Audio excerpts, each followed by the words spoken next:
So welcome guys.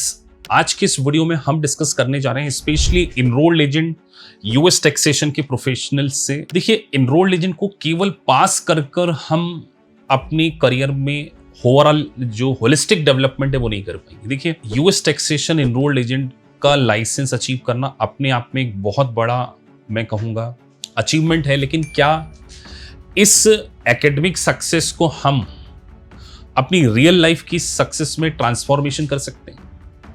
तो आज मैं आपके सामने डिस्कस करने जा रहा हूं कि अगर आपने इनरोल्ड एजेंट को कंप्लीट कर लिया, ये जर्नी एंड नहीं है, यहां से आपकी एक जर्नी की स्टार्ट होती है। इसके बाद हमें अपने आप में किस तरीके से अपग्रेडेशन करना चाहिए, इसके बारे में हम पूरा डिस्कशन करेंगे। और इनरोल्ड एजेंट को कंप्लीट करने के बाद 1 और 2 ईयर का एक्सपीरियंस ऑब्टेन करने के बाद हम किस लेवल पर पहुंच सकते हैं और आगे हमें फर्दर क्या करना चाहिए, इसके बारे में हम डिस्कस करेंगे।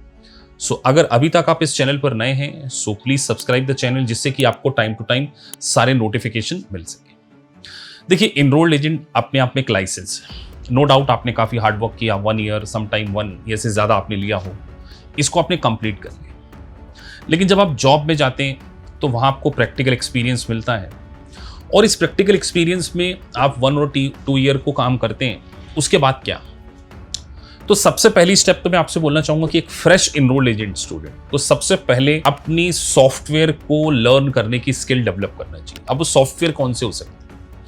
नंबर 1 सॉफ्टवेयर में बात करने जा रहा हूं। आप कोशिश कीजिए, टैक्स का एक होता है CCH सॉफ्टवेयर, उसके बाद में गो सिस्टम, जो कि जनरली बिग 4 के द्वारा यूज किया जाता है। तो अगर आपको प्रैक्टिकल किस तरीके से रिटर्न फाइल होते हैं उसका सही नॉलेज होगा तो आप अपने करियर में बहुत आगे बढ़ेंगे। उसके बाद एक सेकंड स्किल आपको डेवलप करनी चाहिए, वो है क्विक बुक सॉफ्टवेयर। मैं यहाँ पर क्विक बुक सॉफ्टवेयर क्यों बोलने जा रहा हूँ? देखिए, बहुत सारी CPA फर्म्स इस सॉफ्टवेयर को यूज करती हैं।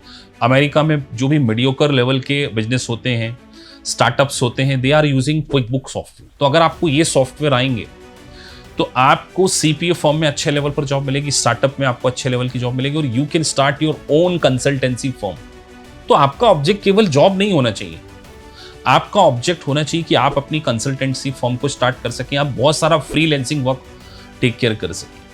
अगर आप जॉब में अकेले जाएंगे तो देखिए, इतने बड़े प्रोफेशन को अचीव करने का कहीं ना कहीं जो पर्पस है वो अधूरा रह जाएगा। जॉब के साथ में जैसे सैटरडे संडे आपका ऑफ रहता है, जस्ट मेक फ्यू, मतलब आपके जो अकाउंट्स हैं वो वेरियस फ्रीलांसिंग वेबसाइट पे बनाइए।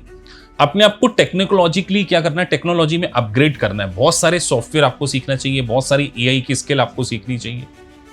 आपको क्लाउड बेस्ड अकाउंटिंग सॉफ्टवेयर को सीखना चाहिए, जिससे आप अपने करियर को ओवरऑल डेवलप कर सकें। अगला मैं प्रोस्पेक्टिव कहना चाहूंगा एक इनरोल्ड एजेंट को, कि जब आपने इनरोल्ड एजेंट को कंप्लीट किया, आपका नेक्स्ट टारगेट होना चाहिए USCPA। देखिए, ये से आप टैक्स के एरिया में काफ़ी अच्छा एक्सेल कर रहे हैं, लेकिन साथ में आपके CPA प्लस EA दोनों क्रेडेंशियल अगर जुड़ जाती हैं, आपकी क्रेडिबिलिटी बहुत ज़्यादा बढ़ जाती है। मैनी स्टूडेंट जो हैं हमारे इंस्टीट्यूट से EA करने के बाद CPA करते हैं, और वो CFO लेवल तक, CEO लेवल तक, और इवन बिग 4 में मैनेजर और पार्टनर लेवल तक पहुंचते हैं। तो आपका नेक्स्ट टारगेट क्या होना चाहिए? Once you have done with EA, your next target should be CPA। उसके बाद मैं यहां स्पेसिफिकली एक प्रोफाइल के बारे में बात करने जा रहा हूं, जिस प्रोफाइल का नाम है क्रॉस बॉर्डर ट्रांजैक्शन, यानी कि international transaction. Once you done with the enrolled agent, US taxation का आपको नॉलेज है, आपको क्रॉस बॉर्डर ट्रांजैक्शन का नॉलेज हो जाता है, लेकिन इस फील्ड में आपने काम नहीं किया।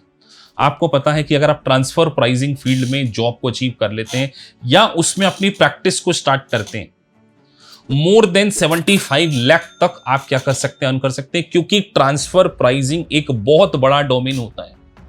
Y you are thinking very low? आपको दुबई टैक्सेशन सीखना चाहिए, दुबई का कॉर्पोरेट टैक्सेशन सीखना चाहिए, मतलब आपको करियर में आगे बढ़ना चाहिए। आपको इनरोल्ड एजेंट करने के बाद इंटरनेशनल टैक्सेशन में जाना चाहिए, आपको दुबई कॉर्पोरेट टैक्सेशन में जाना चाहिए। अपनी पूरी प्रोफाइल को आप क्या कर सकते हैं, टैक्सेशन की सबसे टॉप पर लेकर जा सकते हैं। इसीलिए इनरोल्ड एजेंट एक बिगिनिंग है, यहां से आपके टैक्सेशन के करियर की स्टार्ट होती है। जितना ज्यादा आप एक्सपीरियंस गेन करेंगे, और मैं अपने इनरोल्ड एजेंट स्टूडेंट को बार बार कहता हूं, try to work in 1120, try to work in 1065, और एक सॉल्ट की प्रोफाइल होती है, स्टेट एंड लोकल टैक्स। इसमें आप मास्टरी को अचीव कीजिए। एनरोल्ड एजेंट आपको एक स्टार्टअप देता है, एक आपको स्टार्टिंग देता है अपने आप को डेवलप करने के लिए। तो हर वो एनरोल्ड एजेंट का स्टूडेंट, मैं आपसे कहना चाहूंगा कि आपने एक बहुत बड़े लाइसेंस को ऑलरेडी अचीव कर लिया है। Millions of people are struggling कि उनके पास एक टेक्निकल नॉलेज हो, उनके पास एक क्रेडिबिलिटी वाला profession. You have the credential, you have the knowledge. बस इस नॉलेज को हमें क्या करना है, एक और बड़े लेवल पर लेके जाना है। तो टेक्नोलॉजी के लिए आप डेवलप कीजिए, प्रैक्टिकल ट्रेनिंग लीजिए, फर्दर सीपीए को आप कर सकते हैं, फर्दर आप दुबई टैक्सेशन जो कॉर्पोरेट टैक्सेशन उसमें जा सकते हैं, जिससे आपके पैकेज जो हैं वो 40-50 लाख तक पहुंच सकते हैं अगर आप 4 से 5 साल इस पर्टिकुलर करियर में दे देते हैं। तो इस छोटे से वीडियो में इसकी एक सीरीज है, आने वाले समय में हम एनरोल्ड एजेंट यूएस टैक्सेशन की बहुत सारी प्रोफाइल्स के बारे में डिस्कस करेंगे। जैसे एक मेरा वीडियो आपने प्रीवियसली देखा होगा, टैक्स टेक्नोलॉजी। तो इस तरीके की वीडियोस इस चैनल पर टाइम टू टाइम शेयर किए जाते हैं। सो अगर आपको वीडियो अच्छा लगा है so please like and subscribe the channel, जिससे कि आपको टाइम टू टाइम इस तरीके के वैल्यूएबल कंटेंट देखने को मिल सके। So thank you for watching this video. Thank you.